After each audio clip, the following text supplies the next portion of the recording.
Grand TV நேயர்களுக்கு வணக்கம். வணக்கம் தமிழொலியில் இன்றைய பிரமுகர் பகுதியில் நாங்கள் இணைந்திருக்கின்றோம். இன்றைய பிரமுகராக நாங்கள் அழைத்து வந்திருப்பது யார் என்று அறிய உங்களுக்கு ஆர்வமாக இருக்கும். ஒன்றே குலம் ஒன்றே தேவன் என்பது அனைத்து மதத்தினராலும் போற்றப்பட்ட ஒரு விடயமாக இருக்கின்றது. இது என்னவென்று நாங்கள் ஆராய்ச்சி செய்வதை விட அன்பு ஒன்றுதான் இறைவன் என்பது பலர் சமூகத்தில் பல அறிஞர்கள் நமக்கு போற்றிய ஒரு விடயமாக இருக்கின்றது. இது சம்பந்தமாக இலங்கையில் பல மதத்துகள் இடையே பல கருத்துகள் இருந்தாலும் இஸ்லாம் என்ற மதம் ஒரு தூய்மையான மதமாக பல ஆண்டு காலமாக மக்களுக்கு இருக்கும் ஒரு மதப்பற்றாக இருக்கின்றது. இதில் நாங்கள் ஆழமாக சென்று பல விடயங்களை இன்று பார்க்க வேண்டிய ஒரு சூழ்நிலையில் இருக்கின்றோம். இதற்காக இந்தியாவிலிருந்து இங்கே வந்திருக்கின்றார் ஒரு சிறந்த பேச்சாளர். அவர் யார் என்று நாங்கள் அறிவதற்கு முன்னாக இவரை அழைத்து வந்திருப்பவர்கள் ஸ்ரீலங்கா தௌஹீத் ஜமாத் மூலம் ஏற்பாடு செய்யப்பட்ட ஒரு நிகழ்ச்சிக்காக தமிழ்நாட்டிலிருந்து தௌஹீத் ஜமாத்தின் மாநில பேச்சாளராக MI சுலைமான் அவர்களை நாங்கள் இன்று கலையகத்தில் இணைத்திருக்கின்றோம். வணக்கம். நன்றி. பொதுவாக நான் ஒரு இந்து மதத்தைச் சேர்ந்தவள் தான். இந்த நிகழ்ச்சியை இன்று காலை பொழுதிலே இந்த நிகழ்ச்சியை அனைத்து மதத்தினர்களும் பார்த்துக் கொண்டிருப்பார்கள். உங்களுடைய கொள்கைகளை பற்றி நாங்கள் ஆழமாக அறிவதற்கு முன்பாக இஸ்லாமத்தின் ஒரு கொள்கை என்ற பிடிப்பிலே நீங்கள் இன்று செயல்பட்டுக் கொண்டிருக்கும் இதை பற்றி எங்களுக்கு ஒரு சிறு விளக்கத்தை ஆனால் மற்ற மக்களுக்கு விளங்கக்கூடிய விதத்திலே தருமாறு கேட்டுக்கொள்கிறேன்.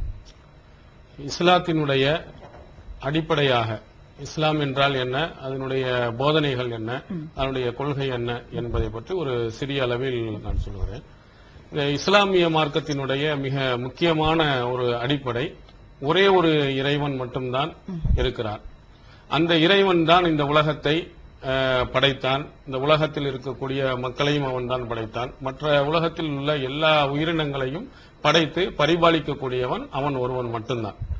அதுல இறைவன் மற்ற யாருக்கும் அவனுக்கு இருக்கக்கூடிய எந்த சக்தியையும் மனிதர்கள்ல உள்ள எவ்வளவு பெரிய மனிதனுக்கும் யாருக்கும் கொடுக்கல.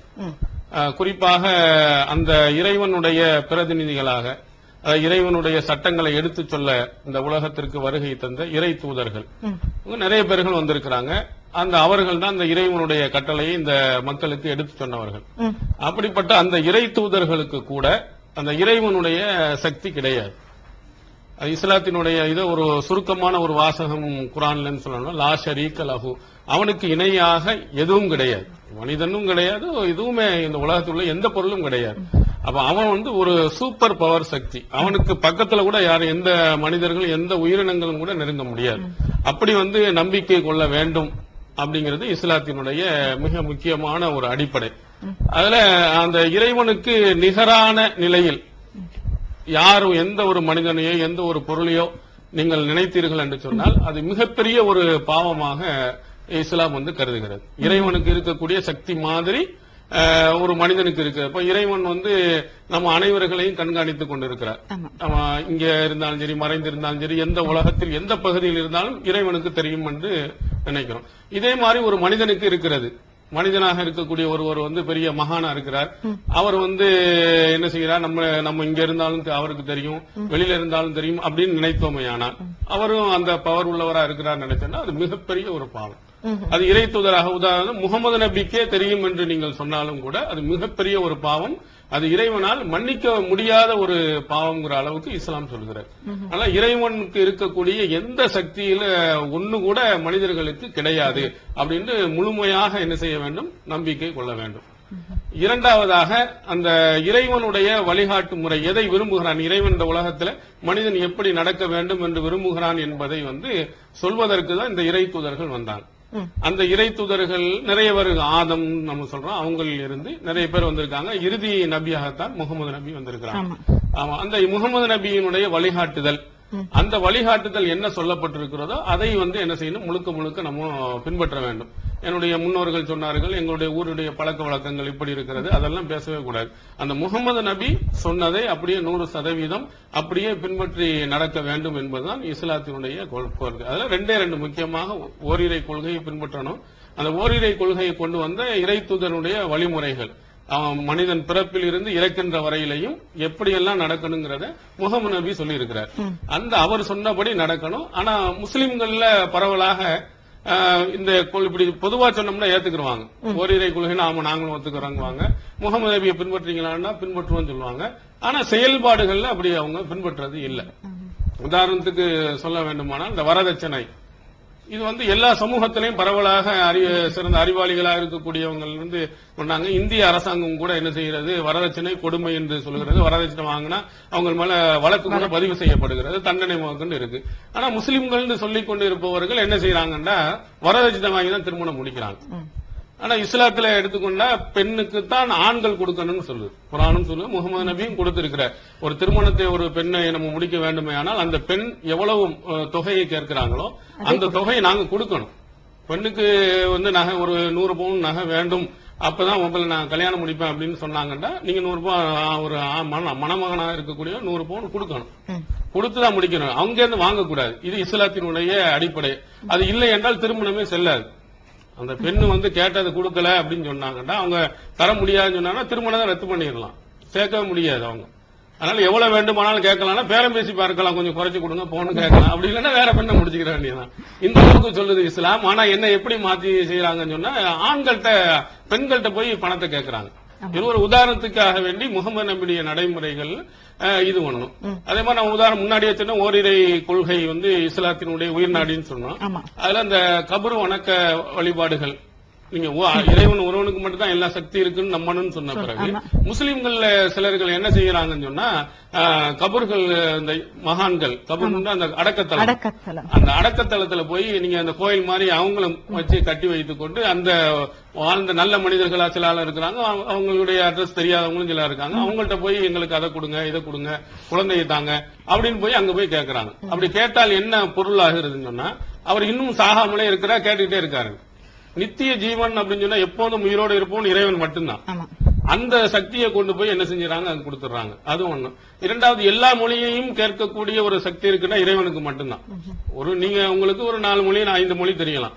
உலகத்துல இவங்க எப்படி நம்புறாங்கன்னா இங்க அடக்கம் பண்ணவர்கிட்ட போய் அந்த மகான்கிட்ட கேட்டா உலகத்தில் எந்த மொழியில கேட்டாலும் சரி, சிங்களத்துல கேட்டாலும் தெரியும், தமிழ்ல கேட்டாலும் சரி, தெலுங்குல கேட்டாலும் மராட்டியில கேட்டாலும் சரி, உலகத்தில் எந்த மொழியில கேட்டாலும் நம்புறாங்க.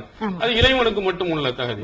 அதுக்கடுத்து இன்னொன்னு என்ன சொன்னா எவ்வளவு தூரத்தில் இருந்து கேட்டாலும் இருப்பாங்க. இப்போ இங்கேயோ ஒரு இடத்துல நாகூர்னு பெரிய தர்கா இருக்குது அங்க தமிழ்நாட்டுல, அங்க இங்க உள்ளவங்க கேட்டா கூட அவங்களுக்கு என்ன செய்யும், அந்த அளவுக்கு சக்தி இருக்குன்னா அவங்க கிடையாது. மனிதனுக்கு அந்த மாதிரி சக்தி யாருக்கு ஒரு குறிப்பிட்ட அளவு தான் இருக்கிறது. அப்ப இதெல்லாம் வந்து இறைவனுக்கு இணையான ஒரு செயல். இதுவும் வந்து முஸ்லிம்கள் இது நல்லதுன்னு நினைச்சிட்டு செய்யறாங்க. இதெல்லாம் இந்த மாதிரி கொள்கை கோட்பாடுகளும் முஸ்லிம்கள் முகமது நபியை பின்பற்றோம்னு சொல்லிக்கொண்டு குர்ஆனை பின்பற்றோம்னு சொல்லிட்டு இதுக்கெல்லாம் மாற்றமா நடந்துட்டு இருக்கிறாங்க. இதை வந்து கூடாது என்று நாங்க சொல்றோம். இந்த நிகழ்ச்சியை பார்த்து கொண்டிருக்கும் அனைத்து தர மக்களுக்குமே இப்பொழுது ஆழமாக இந்த விடயம் புரிந்திருக்கும். தௌஹீத் என்றால் ஓர் இறை கொள்கை என்பது அவர்களுடைய அழுத்தமான கருத்தாக இன்று பரவி வரும் ரீதியிலே குர்ஆனில் நபிகள் நாயகம் சொன்ன கருத்துக்கள் அனைத்துமே அற்புதமானவை. மனிதர்கள் பின்பற்றி வாழக்கூடிய ஒரு அருமையான விடயங்கள் அங்கே சொல்லப்பட்டிருக்கிறது. அதை அவர்கள் மாற்றீடாக பயன்படுத்துகிறார்கள், மாற்று வழியிலே கொண்டு செல்கிறார்கள் என்பது ஒரு ஆதங்கமாக இருக்கும். இந்த தருணத்திலே இப்படி கருத்துக்களை நீங்கள் முன்வைக்கும் பொழுது உங்களுக்கு நிறைய சமூக பிரச்சனைகள், உங்கள் இனத்திலே உள்ள அந்த பிரிவுகள் ஊடாக உங்களுக்கு நிறைய சவால்கள் தோன்றிருக்கும். இந்த சந்தர்ப்பத்தில் நீங்கள் அதை எப்படி முகம் கொடுத்து சமாளிக்கிறீர்கள்? இது வந்து முக்கியமான இதுதான். நாங்க இந்த மாதிரி விஷயங்கள் சொல்லும் பொழுது நிறைய பிரச்சனைகளை சந்தித்து இருக்கிறோம். இந்த ஓரிரை கொள்கை வந்து இந்த முஸ்லிம்கள் அந்த ஓரிரை கொள்கை என்பது 1400 ஆண்டுக்கு முன்னால முகமது நபி அவர்கள் மூலமாக அரபு நாடுகள்ல தான் வந்தது. அதுக்கு முன்னாடி இருந்தது அவர் தான் அந்த கொள்கையை புதுப்பித்து மக்களிடத்தில் கொண்டு சென்றவர் முகமது நபி அவர்கள். அவங்களுடைய கொள்கை வந்து ஒரு 1000 வருடங்களுக்கு முன்பதாகவே தமிழகம் இலங்கை பக்கம் வந்துருச்சு. அதற்கு சான்றாக பல பள்ளிவாசல்கள் 1000 வருடங்களுக்கு முன்னால் கட்டப்பட்டு தமிழ்நாட்டில் இருக்கு. அதுல இருந்தே ஓரிரை கொள்கை இங்க வந்திருக்குன்னு, ஏன்னா புறப்பிடம் இங்க இந்தியாவில் இல்ல, அங்க இருந்துதான் வந்திருக்கிறது. அப்போ 1000 வருடங்களுக்கு முன்னாடி இங்க வந்திருந்தாலும் இந்த அவங்க இஸ்லாத்தினுடைய ஏகத்துவம் இந்த நல்ல கொள்கையெல்லாம் கேட்டு பின்பற்றி வந்தவர்கள்ட்ட இந்த மாதிரி கொள்கைகள் எல்லாம் புகுந்துருச்சு. புகுந்த உடனே இதை வந்து எடுத்து சொல்வதற்கு ரொம்ப ஒரு சில ஆட்கள் மட்டும்தான் இருந்தாங்க. நாங்க வந்து ஒரு 1980 ஆரம்பத்தில் தான் இது வந்து கொஞ்சம் வேகம் பிடித்தது. அதாவது குர்ஆனை மட்டும்தான் பின்பற்றணும் அந்த ஓரிரை கொள்கையை, அதே மாதிரி முகமது நபியை தான் அவர் வழிகாட்டுதல் பின்பற்றணும் என்று சொல்லும் பொழுது நிறைய பிரச்சனைகளை நாங்கள் சந்தித்து இருக்கிறோம். எதுனா சாதாரண இது வந்து பெரிய உங்களுக்கு தெரியும் என்ன குர்ஆனை பின்பற்றுங்கள் சொல்றதும் நபி வழியை பின்பற்றும் பெரிய தவறா என்று நீங்கள் நபி எதுக்கே அடிக்கிறாங்க அப்படின்னு அவங்க அந்த அதனுடைய கொள்கையில முகமது நபி சொன்னது இது வரதட்சணை வாங்கக்கூடாது அப்படின்னு சொன்னா அங்க ஜமாத்துல ஊர் பெரியவர்கள் முன்னிலையிலேயே என்ன செய்வாங்கன்னா பணத்தை வச்சு ஒரு 1 லட்சம் ரூபாய் வரதட்சணை என்று அங்கேயே பதிவும் செய்வாங்க. இதையெல்லாம் நாங்கள் எதிர்த்து பொழுது இவங்க நம்முடைய இதை பிரச்சனை பண்றாங்க மாதிரி எங்களை எதிர்த்து ஊர் நீக்கம் செய்திருக்கிறாங்க. இந்த மாதிரி சொன்னதற்காக வேண்டி எங்களுடைய சகோதரர்கள் பலர்கள் வந்து ஊர் நீக்கம் செய்யப்பட்டிருக்கிறாங்க. அதற்கு அடுத்ததாக என்ன செஞ்சிருக்கிறாங்கன்னா யாராவது இறந்துட்டாங்கன்னு சொன்னா அந்த அடக்கத்தலங்கள் அடக்கம் பண்ணுவதற்குன்னு ஒரு இடம் ஒதுக்கி வச்சிருப்பாங்க. உங்களை நாங்க அடக்கம் விட மாட்டோம் அப்படின்னு சொல்லிட்டு ஒரு மிரட்டல். முதல்ல ஊர் நீக்கம் செய்து அவங்க கடையிடைகள் எதுவும் வச்சாங்கன்னா அந்த கடையில எந்த பொருட்களும் வாங்காதீங்க அப்படின்னு செஞ்சிருக்கிறாங்க. அதே மாதிரி இறந்து போய் விட்டார்கள் என்று சொன்னால் அவங்களுக்கு வந்து எங்களுடைய இடங்களில் அடக்கம் செய்ய மாட்டோம் அப்படின்னு சொல்லிட்டு செஞ்சிருக்கிறாங்க. இன்னும் கடமையா காட்டு முராண்டித்தனமாக வெட்டப்பட்டும் இருக்கிறாங்க. அதுல குறிப்பாக எங்களுடைய தமிழ்நாடு தௌஹீத் ஜமாத்தினுடைய மாநில தற்போது தலைவராக இருக்கக்கூடிய பி ஜைனுல்லாப்தீன் அவருக்கு வந்து இந்த மாதிரி பிரச்சாரம் பண்ணி கொண்டிருக்கும் போது ரவுடிகளினால் வெட்டி இந்த தோல் புஜத்துல வந்து காயம் ஏற்பட்டு கொஞ்சம் அவர் வந்து பேசிட்டு இருக்கும் மைக்க வச்சு தடுத்த காரணத்தினால வெட்டு வந்து இங்க மட்டும் விழுந்துச்சு. இல்லைன்னு சொன்னா கழுத்தே போயிருக்கும். அங்க உள்ள அந்த மேலப்பாளையத்தில் தமிழ்நாட்டு திருநெல்வேலி மாவட்டத்தில் மேலப்பாளையம்ங்கிற ஊர்ல அவர் பேசிக் கொண்டு இருக்கும் போது அருவாளால வெட்ட வந்தாங்க. அவர் வந்து தடுத்தனால கொஞ்சம் இதாயிருச்சு. இல்லண்டா அவருடைய கழுத்து போயிருக்கும். அதே மாதிரி நாங்கள் தொழுகை முறைகளில் வந்து முகமது நபி எப்படி தொழுதாங்களோ அந்த மாதிரி தான் தொழுகணும் அப்படின்னு நாங்க தொழுகிறோம். அதுல வந்து இந்த குறிப்பாக உங்களுக்கு எல்லாம் பரவலா தெரியும் முஸ்லிம்களுடைய அடையாளம் தொப்பின்னு சொல்லுவாங்க. ஆனா நாங்க வந்து தொப்பி வந்து கட்டாயம் இல்லை. விரும்பினால் அது ஒரு ஆடையை மாதிரி நீ விரும்பினால் போட்டுக்க இல்லண்டா போட அது வந்து தொழுகைக்கு முறைக்கும் அதுக்கும் சம்பந்தம் கிடையாது. தொப்பி இல்லாமலும் தொழுவலாம். இன்று அரபு நாடுகள் நீங்கள் பார்த்தா நிறைய பேர் தொப்பி இல்லாம நிறைய பேர் தொழுகிறாங்க. நீங்க அந்த லைவ்லயே நீங்க பாக்குற அரபு சவுதியினுடைய நிகழ்ச்சிகள்லாம் தொப்பி இல்லாம தாராளமா தொழுவலாம். ஆனா இவங்க வந்து தொப்பி கண்டிப்பாக என்ன செய்ய வேண்டும் அணிய வேண்டாம். தாடியை வைக்க வேண்டும் சொல்லி இருக்கிறாங்க முகமது நபி. ஆனா தாடி இல்லாமல் உள்ள தொழுகைக்கு அவங்களை அனுமதிக்கிறவர்கள் தொப்பி இல்லாம போனாங்கன்னு சொன்னா என்ன செய்யறாங்க அடிக்கிறாங்க. இது வந்து மார்க்கத்துக்கு உட்பட்டது அல்ல. நீங்க தொப்பி இல்லாமல் நம்ம தொழுலாம்னா எங்களை தொப்பி இல்லாமல் நாங்க போய் தொழுதோம்னா குண்டு கட்டா தூக்கிட்டு போய் தெருவுலதுக்கு போட்டுருவாங்க. போட்டு அடிச்சு இந்த மாதிரி மிரட்டல் இந்த மாதிரி சில மிரட்டல் விட்டுருக்காங்க. அடித்து உதைத்து தெருவுலதிக்கு போட்டிருக்கிறாங்க. அதே மாதிரி போலீஸ் ஸ்டேஷன்ல போய் வந்து இவங்க வந்து எங்களுடைய ஜமாத்தி இதுல வந்து பிரச்சனையை உருவாக்குறாங்க அப்படின்னு பொய் கேசுகள் கொடுத்திருக்கிறாங்க. இந்த மாதிரி எங்களுக்கு வந்து இந்த இதை சொன்னதற்காக வேண்டி நிறைய இழப்புகளை அப்ப சந்தித்திருக்கோம். ஆனா இப்ப வந்து ஓரளவு நல்ல இளைஞர்கள் மத்தியில் மிகப்பெரிய ஒரு எழுச்சி. அதுல குறிப்பாக வந்து அரபு நாடுகளுக்கு வந்து தமிழ்நாட்டில இருந்து நிறைய இந்த வேலை தேடி போனாங்க.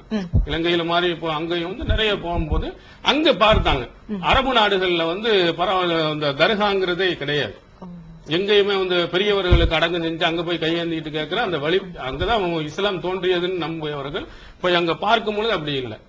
அதே மாதிரி வரதட்சணை என்பதும் அங்க இல்லை.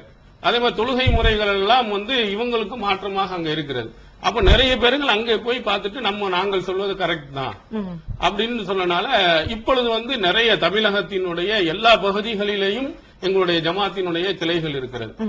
எந்த அளவுக்கு எங்கள்கிட்ட வந்து சார்ந்து ஒரு சில ஊர்கள் வந்து முழுக்க எங்களுடைய கண்ட்ரோல்கள்ல இருக்கிற மாதிரியும் அது இல்லாம ஆட்சி தலைவர்கள் அங்க இருக்கக்கூடியவர்கள்லாம் எங்கள் இடத்தில் வந்து நீங்க எங்களுக்கு ஆதரவு கொடுங்கள் என்று சொல்லும் அளவுக்கு ஒரு காலத்துல நாங்க 10-20 பேருங்கிற நிலை இருந்து இப்பொழுது வந்து எங்களிடத்தில் பல இப்போ தேர்தல் தமிழகத்தில் நடக்க போகுது.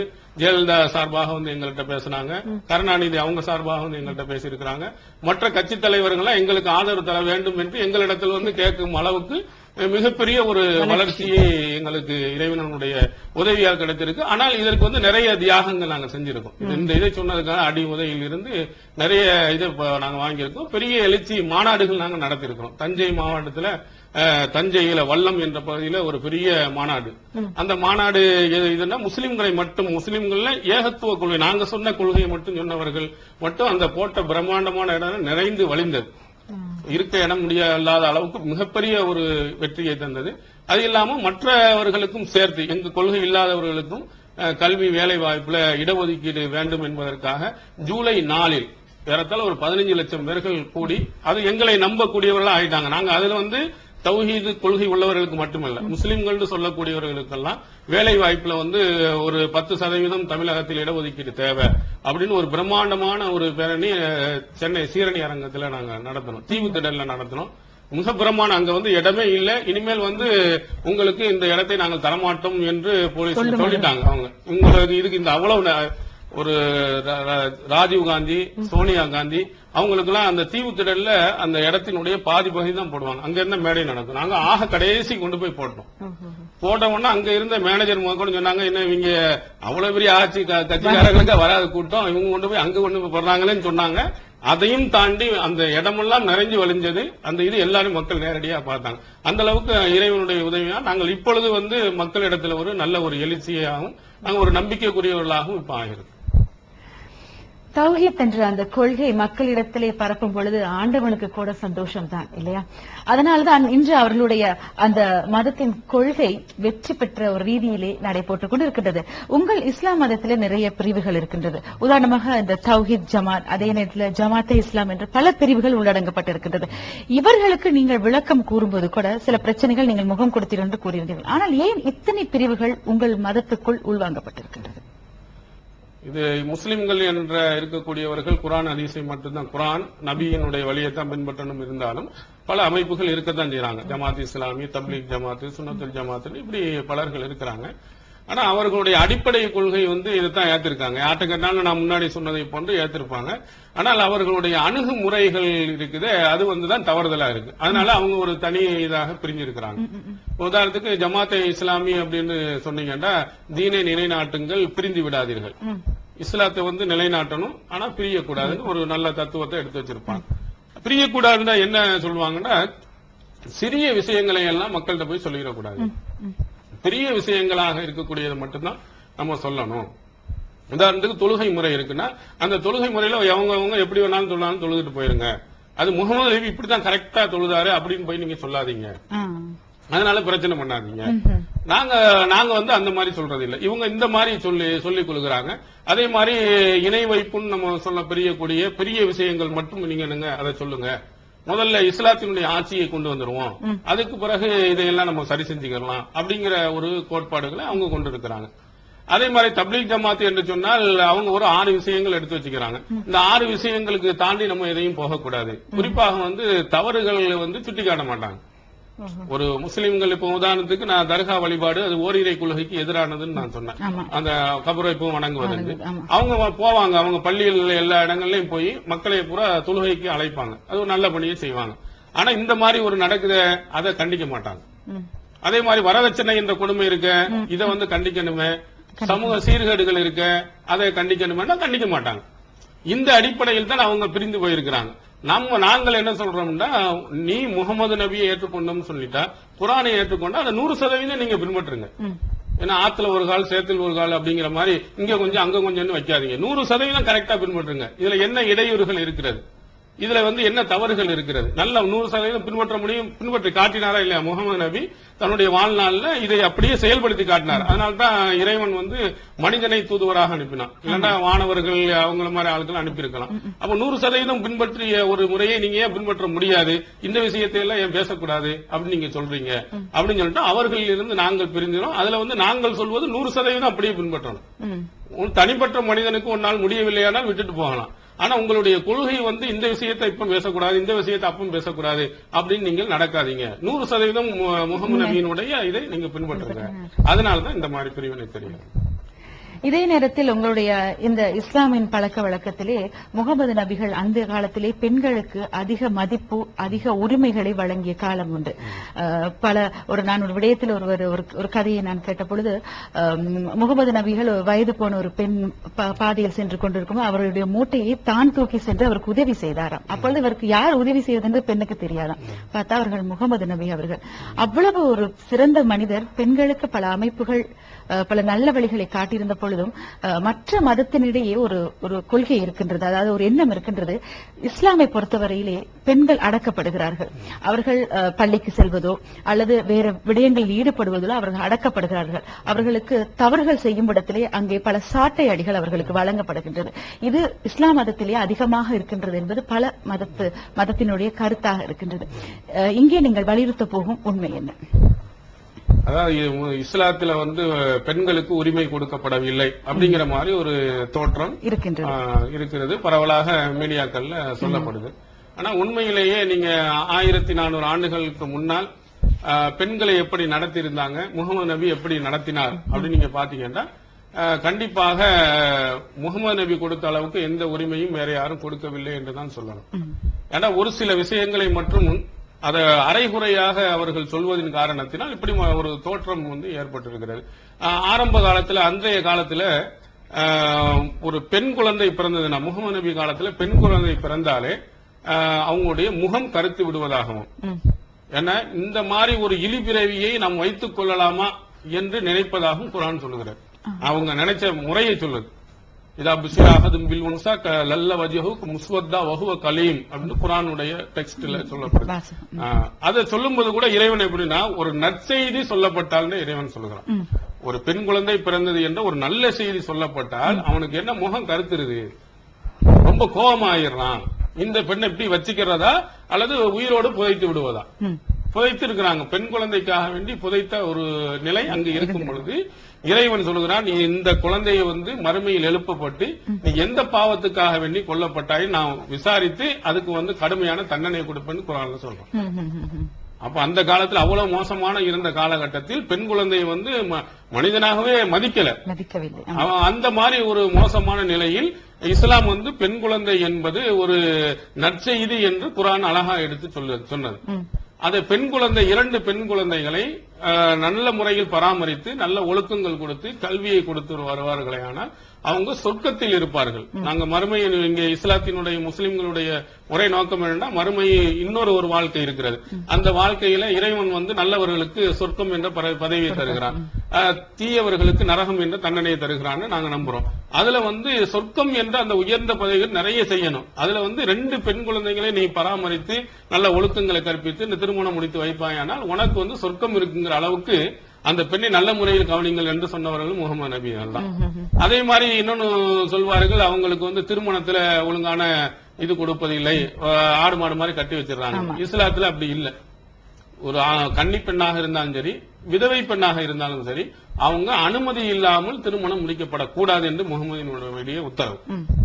ஒரு கன்னி பெண்ணு ஒரு கணவன் பாக்குறாங்கன்னு சொன்னா பிடித்திருக்கான்னு கேட்கணும். இந்த பெண் ஓகேன்னு சொன்னாதான் அந்த திருமணமே செல்லும். இது ஏட்டளவில் மட்டும் முகமது நபி சொல்ல, செயல் வடிவத்திலையும் காட்டியிருக்காங்க. ஒரு பெண்ணே என்னுடைய தந்தை என்னுடைய விருப்பம் இல்லாமல் இவருக்கு திருமணம் முடிச்சு வச்சுட்டாங்க அப்படின்னு சொல்லும் பொழுது முகமது நபி அவர்கள் சொன்னார்கள், நீ விரும்பினால் சேர்ந்து வாழலாம், நீ விரும்பினு சொன்னா நான் என்ன செஞ்சிடறேன், அந்த திருமண உறவு ரத்து செய்யப்படும் சொன்னாங்க. அந்த பெண்ணு எதுக்கு, அந்த பெண்ணு அழகா சொன்னாங்க, நான் இதை நான் பிடிக்கலன்னு சொல்லல, பெண்களுக்கு இஸ்லாத்துல உரிமை இருக்குதான்னு நான் அறிந்து கொள்வதற்காக மற்றவங்க தெரியப்படுவதற்கு தான் நான் கேட்டேன். அதை நான் அப்படின்னு சொன்னா என்னுடைய தந்தையினுடைய இதை நான் ஏற்றுக்கொள்கிறேன்னு சொன்னாங்க. இதே மாதிரி இன்னொரு பெண்மணி விதவை பெண்மணி எனக்கு இப்படி திருமணம் முடிச்சு வச்சுட்டாங்கன்னு சொல்லும்போது அந்த திருமணத்தை ரத்தே செஞ்சுட்டாங்க முகமது நபி. அந்த காலத்துல இப்பவுமே இந்த நிலை இல்ல, அந்த காலத்திலே அப்படி செஞ்சிருக்கிறாங்க. அடுத்ததா ஒன்று சொல்லுவாங்க, எடுத்தவனே தலாக் விவாகரத்துன்னு முஸ்லிம்கள் பெண்களை ஈஸியா விட்டுட்டு போயிடுறாங்க. பெண்ணுக்கு ஒண்ணும் கிடையாது. பெண்களுக்கும் விவாகரத்து உரிமை கொடுத்திருக்கு. அது குலாங்குவாங்க அரபியில. பெண் நினைத்தார்கள் என்று சொன்னால் குடும்பம் அங்க இருக்கக்கூடிய ஜமாத்தினுடைய தலைவர்கிட்ட போய் எனக்கு இந்த கணவரோட வாழ விரும்பவில்லை அப்படின்னு அவங்க சொல்லிட்டா எந்த காரணமும் சொல்ல வேண்டியதில்லை. ஆண்கள் கூட விசாரிப்பாங்க, பெண்களுக்கு எந்த காரணம் சொல்ல வேண்டியதில்லை, உடனடியாக தலைவர் விவாகரத்து செஞ்சு கொடுத்துருவார். அதோட அவங்க வேற பெண்ணை வேற கணவரை விரும்பியவர்களை திருமணம் முடிச்சுக்கலாம். அந்த அளவுக்கு ஆண்களை விட கூடுதல் உரிமை தான் இருக்கு. இது முஸ்லிம்களுக்கும் பல ஆளுகளுக்கு தெரியல. பெண்ணுக்கு உரிமை இருக்கிறதுங்கிறத அவங்களுக்கு தெரியாம இருந்த காரணத்தினால் விவாகரத்துல எடுத்த உடனே இது பண்ணிடுறாங்க, முத்தலாக்குன்னு சொல்லிட்டு ஒரே நடியா முடிச்சிடுறாங்க. அப்படி முத்தலாக்கும் கிடையாது. இஸ்லாத்துல ஆண்கள் தலாக்கு உடன்டா கூட முதலில் என்ன செய்யணும்னா உடனே தலாக் கொடுக்க முடியாது. அந்த பெண்ணுக்கு அறிவுரை சொல்லணும். தப்பு செய்யறதுனால தானே வேணாம்னு சொல்லணும், நீ இப்படி எல்லாம் நீ நடக்காத, இந்த மாதிரி இருக்கு, ஒழுங்குமுறையா இருந்துக்க முடியல. அப்புறம் என்ன செய்யலாம்னா லேசான முறையில் அடிக்கலாம், காயம் ஏற்படாத முறையில் அடிச்சு இந்த மாதிரி தப்பு செய்ய தவறுன்னு நினைத்தால் காயம் ஏற்படாத அளவுக்கு அடித்து திருத்தலாம். அப்படி இல்லைன்னா படுக்கையை பிரித்து வரலாம், உறவு கொள்ளாம பிரிச்சு வைப்போம், அந்த பெண்ணுக்கு ஒரு இது ஏற்படும் அப்படின்னு அப்பவும் செய்யணும். இந்த 3க்கும் ஒத்து வரவில்லையானால் ஆண் தரப்புல இருந்து ஒருவரையும் பெண் தரப்புல இருந்து ஒருவரை வச்சு 2 வரையும் வச்சு சமாதானம் பேசணும். நீங்க கொஞ்சம் சொல்லி பாருங்க, இவங்களும் சொல்லி பாருங்க. அங்க சமாதானமும் இவ்வளவுக்கும் பிறகும் இல்ல, எதுக்கும் ஒத்து வரல, இவரும் கணவரும் சொல்லி 3 முறையில பார்த்தாரு, சரி வரல, அவருக்கு திருப்தி கிடைக்கல. கணவன் பெண் வீட்லயும் ஆண் வீட்லயும் வச்சு பேசியும் பார்த்தாங்க, திருப்தி வரல. இனிமே வாழ்ந்தா என்ன செய்வாங்க, சண்டை தான் நீடித்துட்டு இருக்குன்னா அப்பம் கொடுக்கணும் தலாக். அப்பமும் உடனே இல்ல. ஒரு ஆண் வந்து உங்களை நான் பெண்ணை வந்து விவாகரத்து செய்யறேன்னு சொன்னாங்கன்னா 3 மாதவிடாய்கள் அவங்க வந்து யாராவது 3 மாதங்கள் வரையிலையும் காத்திருக்கணும். தலாக்கு விட்டதுக்கு பிறகு உடனே தலாக் ஆகாது. சொல்லி 3 மாதம் வரையிலையும் பிரிந்து இருப்பாங்க. பிரிஞ்சிருக்கு இடையில 1 மாசம் 2 மாசம் ஆனா அவங்களுக்கு மனம் மாறி 2 பேருக்கு யாருக்கும் மனவா நம்ம சேர்ந்து வாழ்ந்துக்கணும்னா சேர்ந்துடலாம். உடனே அந்த 3 மாதம் முடிந்தால் தான் அவங்களுடைய பிரிவு ஏற்படும். இடையில சேர்ந்துட்டாங்கன்னா அடுத்த ஒரு சான்ஸ் இருக்கிறது. அப்புறம் அதுக்கு அடுத்து 1, அதோட 3வது தான் முடியுது. எடுத்த உடனே 3 தலாக்குன்னு ஒரே அடியா சிலர்கள் சொல்றாங்க. அது இஸ்லாத்துல உள்ளது கிடையாது. 3 தடவைன்னு சொன்னாலும் அது ஒன்னாகத்தான் ரசூலுல்லாஹ்வுடைய நபியினுடைய வாழ்நாள்ல கணக்கிடப்பட்டு இருக்கிறது. அது ஒன்றாகத்தான் கணக்கில் கொள்வாங்க. அதனால உடனே எடுத்தேன் கவிழ்த்தேன் என்ன செய்ய முடியாது, பெண்ணை உறவை அத்து விட முடியாது. ஆனா பெண்ணு செய்யலாம். பெண்ணு முடிஞ்சுட்டா அவ்வளவுதான். பெண்ணு சொல்லிட்டு அவங்களுக்கு 3 மாசம் ஏன்னா பெண் வந்து கொஞ்சம் நமக்கு பின்னாடி ரொம்ப யோசிப்பாங்க. இது ஆணுக்குன்னா எப்படி வேணாலும் இருக்கலாம். பெண் வந்து இவ்வளவு ஒரு கணவனே எனக்கு வேணாம்னு சொன்னா ரொம்ப யோசிச்சுதான் சொல்றதுனால அவங்களுக்கு சொன்னா உடனே முடிஞ்சிடும். ஆணுக்கு சொல்லிட்டாங்கன்னா அதுக்கு வந்து நிறைய விதிமுறைகளை இஸ்லாம் சொல்லி, பெண்களுக்கு ரொம்ப லேசான, உனக்கு ரொம்ப பிடிக்கலன்னா உடனே விட்டுட்டு போயிடலாம். அதனால பெண்களுக்கு இஸ்லாம் வந்து உரிமை கொடுத்துதான் இருக்கிறது. இது யாரும் மக்களுக்கு சொல்லல. ஆண்டவனுடைய படைப்பில் அனைத்து உயிர்களுக்கும் சமனானவை அனைத்துமே வழங்கப்பட்டிருக்கிறது. குழந்தைகள் முதல் பெரியவர்கள் வரை வயதானவர்கள் வரை ஒரே முறையிலே அவர்களை நாங்கள் அணுக வேண்டும் என்பதுதான் அனைத்து மதத்திலும் சொல்லப்பட்ட விடயங்கள். இப்படி இருக்கும் பொழுது உங்களுடைய இன்னொரு இஸ்லாமில் மதத்திலே பெண்களுக்கான ஆடை அமைப்பிலே அவர்கள் கட்டாயமாக பர்தா அணிய வேண்டும். அதாவது இன்னொரு முறை அவர்கள் மக்காவுக்கு சென்று விட்டால் அவர்கள் கட்டாயமாக அந்த ஆடை அணிய வேண்டும் என்று முறை இருப்பதனாலும் சிலருக்கு வந்து இல்லை, அவர்கள் பெண்கள் வயது அடைந்தவுடனே அவர்கள் பர்தா அணிந்துதான் செல்ல வேண்டும் என்ற முறை இருக்கின்றது. இது வந்து உங்களுடைய குர்ஆனில் எப்படி சொல்லப்பட்டிருக்கிறது பெண்களுக்கான ஆடை முறை? இதுவும் வந்து ஒரு குற்றச்சாட்டாகவே சொல்லப்படுகிறது. பெண்களுக்கு வந்து ஆடைகள்ல ரொம்ப கட்டுப்பாடுகள் போடப்படுகிறது இஸ்லாத்தில் அப்படின்னு சொல்லுறாங்க. ஆனா ஒரு அறிவுபூர்வமாக தான் இஸ்லாம் சொல்லுகிறது. ஒரு ஆணினுடைய குணம் எப்படி இருக்கிறது, ஆண் எப்படி ஒரு பெண்ணை பார்க்கிறார். அப்போ அந்த ஒரு பெண்ணினுடைய இதை ஒரு ஆண் பார்க்கும் பொழுது என்னென்ன விஷயங்களை மறைக்க வேண்டும், அவனை வந்து கெட்ட எண்ணங்களை ஏற்படுத்தக்கூடிய ஒழுங்குமுறை என்னென்ன விஷயங்கள் இருக்கிறது, அதைத்தான் இஸ்லாம் வந்து பெண்களுக்கு அப்படி அங்க அவயங்கள் அப்படி இருப்பதின் காரணத்தினால் அதை கொஞ்சம் திறந்து இருந்தார்களே ஆனால் அந்த தவறான எண்ணம் உங்களுக்கு ஏற்படுங்கிறதுனால அதை மறைக்க வேண்டும் என்று சொல்றாங்க. உதாரணத்துக்கு நீங்கள் பத்திரிகைகளுடைய படங்களை எல்லாம் நீங்க பாருங்க, அரைகுறை ஆடைகள் உள்ள போட்டாக்கள் யார போட்டிருக்காங்க, எல்லாம் பெண்கள் போட்டாக்கள் தான் இருக்குது. ஆண்கள் வந்து ஒரு அரைகுறை ட்ரெஸ் போட்டுக்கிட்டு படங்களை போட்டிருக்காங்கன்னா யாரும் வாங்க மாட்டாங்க. அப்ப என்ன இதுல இருந்து விளங்குதுன்னா, ஆண் வந்து என்ன செய்யறான்னா இந்த அரைகுறை ஆடைகளோட ஒரு பெண்ணை பார்க்கணும் அப்படின்னு ஆசைப்படுகிறான். அவனுக்கு கெட்ட உணர்வை ஏற்படுத்துவது இந்த அரைகுறை ஆடைகள். இதை இஸ்லாம் என்ன செய்ய மறைத்து போங்கன்னு சொல்லுது. அதுல முழுமையாக என்ன செய்ய, முகம் 2 கைகள் தவிர மொத்தத்தையும் என்ன செஞ்சீங்க மறைத்துக் கொள்ளுங்கள். ஏன் மறைக்க சொல்லுதுன்னு சொன்னா, அது வந்து இப்படி நீங்க கருப்பு கலர்ல தான் அந்த பர்தா பண்ணணும், புர்கா போடணும் அப்படின்லாம் இஸ்லாம் சொல்லல. முழுமையாக நீங்க ஷால் போட்டு அல்லது வேறு துணிகளை போட்டு, தமிழ்நாட்டுல பல இடங்கள்ல துப்பட்டின்னு சொல்லுவாங்க, தஞ்சை மாவட்டங்கள்லாம் ஒயிட்ல தான் போட்டு மொத்தமா மூடிக்கொள்வாங்க. அதே மாதிரி நீங்க சுடிதார் போட்டாலும் சரி, மற்ற துணி போட்டாலும் முழுமையாக அந்த அங்க அவயங்கள் வெளியே தெரியாத மாதிரி மூடிக்கொண்டாலே போதும். இது நீங்க மக்காவுக்கு போனாலும் சரி, மதீனாவுக்கு போனாலும், உள்ளூர்ல இருந்தாலும் சரி, இந்த ஆடைகளை நீங்க முழுமையாக மூடிக்கொண்டு போவாங்க. சேலைகள்ல கூட முழுமையாக மறைக்க கரெக்டா மூடிக்கொண்டாலும் அப்படி போட்டு போகலாம். இந்த அரைகுறை ஆடைகள்னால் ஆண்களுடைய உள்ளங்கள் கெடுக்கப்படுகிறது. ஏன்னா அதனால்தான் பாடல்கள் சினிமாக்கள்லாம் பார்த்தா அந்த பெண்ணுடைய உள்ள ஆடைகள் நிறங்களை போட்டு கேலி கிண்டல் பண்ற மாதிரி இருக்கிற காரணத்தினால்தான் இஸ்லாம் வந்து இந்த மாதிரி ஆடை, இது பெண்ணுக்கு ஒரு பாதுகாப்பு தான். இந்த மாதிரி ஆடைகளோட போனாங்கன்னா கேலி கிண்டல்கள் பண்ண மாட்டாங்க. முழுமையாக அவங்க பேசணும்னா முகத்தை பார்த்து பேசிக்கிறாங்க, மற்ற ஆடைகள் தெரியாத மாதிரி நடந்துக்கிறங்க. இதைத்தான் சொல்லுகிறார்களே தவிர அவங்களுக்கு கட்டுப்பாடு இதெல்லாம் ஒன்றும் சொல்லவில்லை. முகமது நபிகள் அவருடைய கருத்துக்கள் குர்ஆன்களில் அழகாக சொல்லப்பட்டிருக்கின்றது. ஆனால் அவை எடுத்துக் கொள்ளப்பட்ட விதம், சொல்லப்பட்ட விதம் தவறான விதத்திலே மக்கள் மத்தியிலே சென்று அடைந்திருக்கிறது என்பதுதான் இந்த தௌஹீத்தின் முழுமையான ஒரு எண்ணமாக இருக்கின்றது. அதை அகற்ற வேண்டும். ஓர் இறை கொள்கை, அங்கே சொல்லப்பட்ட விடயங்கள் மக்களுக்கு எப்படி பயனுள்ள பல விடயங்கள் இருக்கின்றது, அவர்களுடைய அறியாமையை எப்படி அகற்ற முடியும் என்பதுதான் இவர்கள் இன்று செய்து கொண்டிருக்கும் ஒரு துண்டாக இருக்கின்றது. நாளை ஞாயிற்றுக்கிழமை, அதாவது 3ஆம் திகதி இதற்கான ஒரு அமைப்பு அதே நேரத்தில் கூட்டம் என்றுதான் சொல்ல வேண்டும். இந்த கூட்டம் நடைபெற இருக்கின்றது. இந்த கூட்டத்தை பற்றி அது எங்கே நடைபெற இருக்கின்றது, அது பற்றி ஒரு விரிவான விளக்கத்தை உங்களிடம் அறிந்து கொள்ளலாம். ஸ்ரீலங்கா தௌஹீத் ஜமாத்தின் சார்பாக நாளை ஞாயிற்றுக்கிழமை காலை 9 மணி முதல் 6 மணி வரையிலையும் மாலிக்க கந்த வைட்பாக் மைதானத்தில் ஒரு மாநாடு ஏற்பாடுகள் செய்திருக்கிறாங்க. அந்த மாநாட்டினுடைய முக்கியமான நோக்கம் என்னவென்று சொன்னால், இங்க நீங்கள் முன்னாடி கேட்ட போது உங்கள்கிட்டையும் பல பிரிவுகள் இருக்கிறதாக சொல்றாங்க. அவங்களும் நம் மீது சில குற்றச்சாட்டுகளையும் வைத்திருக்கிறாங்க. அந்த குற்றச்சாட்டுகளுக்கு பதில் சொல்லும் வகையிலேயும் இஸ்லாத்தினுடைய உண்மையான நிலை நபிகளுடைய காலத்தில் எப்படி இருந்தது என்பதை விளக்கும் விதமாகவும் அந்த மாநாடை ஏற்பாடு செஞ்சிருக்கிறாங்க. அதுல என்னண்டா, நம்ம இந்த மாதிரி பிரிஞ்சு இருந்தோம்னு சொன்னா நம்முடைய வளர்ச்சி ஒழுங்கு இருக்காது. அதனால எல்லா கருத்தையும் என்ன செய்ய, எம்மதமும் சம்மதங்கிற மாதிரி எல்லா கருத்தும் நம்ம கரெக்டா இருக்கணும் அப்படிங்கிற மாதிரி அவங்க சொன்னாங்க. நாங்க அவங்க சொன்ன மாதிரி அதை அந்த அடிப்படையில் பார்க்க கூடாது. எது சரி எது தவறு, சரியான கொள்கைக்கு ஆளுக்கு வந்தாலும் சரி வராவிட்டாலும் அதைத்தான் நம்ம சொல்ல வேண்டும். இப்படித்தான் முகமது நபி ஆரம்பத்தில் சொன்னார். அவங்களுடைய துவக்கத்துல மிகப்பெரிய ஒரு எதிர்ப்பு வந்தது. அதுல அவர் பின்வாங்கவே இல்லை. சொன்ன கருத்தை கடைசி வரையிலே முகமது நபி அவர்கள் சொன்னாங்க. அது ஆரம்பத்தில் சில தடைக்கல்லாக நிறைய இருந்தாலும் அது ஒரு படிக்கல்லாக மாறி இருக்கிறது என்பதை அவர்களுக்கு விளக்கும் விதமாகவும், சிலர்கள் என்ன செய்ய எங்கள் மீது சில குற்றச்சாட்டுகள் இவங்க இன்னொரு ஆட்களை கண்மூடி பின்பற்றுறாங்க, இவங்கள சிந்திக்கிறது இல்ல அப்படின்னு சொல்றாங்க. அவைகளுக்கு என்ன பதில்கள் என்பதை பற்றியும், இஸ்லாத்தினுடைய உண்மையான ஓரிரை கொள்கை, இஸ்லாத்தின் அடிப்படை தத்துவங்கள் என்ன என்பதை பற்றி பொதுமக்களுக்கு எடுத்துரைத்து அவர்கள்ட்ட இருக்கக்கூடிய தவறுகளை சீர்திருத்தி அவர்களுக்கு நல்வழியை காட்டுவதற்காக இந்த மாநாடு ஏற்பாடு செய்யப்பட்டது. ஞாயிற்றுக்கிழமை காலை 9 மணி முதல் மாலை 6 மணி வரை இந்த மகாநாடு ஏற்பாடு செய்யப்பட்டிருக்கின்றது. இதில் நிச்சயமாக இஸ்லாம் மதத்தை சேர்ந்த அனைவரும் கலந்து கொள்ள வேண்டும்.